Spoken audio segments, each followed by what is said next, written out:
Bakit kahit ilang beses ka nang nasaktan, umaasa ka pa rin na babalik siya? Kasi umaasa kang magbabago pa siya. Umaasa kang babalikan ka niya at pipiliin ka sa dulo. Pero isipin mo, ilang beses mo na ba yang inintindi, pinatawad, at nilaban?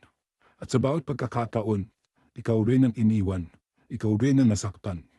Sabi sa Stoicism, huwag mong ibigay ang kapayapaan mo sa bagay na wala ka namang kontrol. At ang desisyon ng ibang tao, lalo na kung aalis sila, wala sa kamay mo. Ang pwede mong gawin, tigilan mo yung pag-aabang.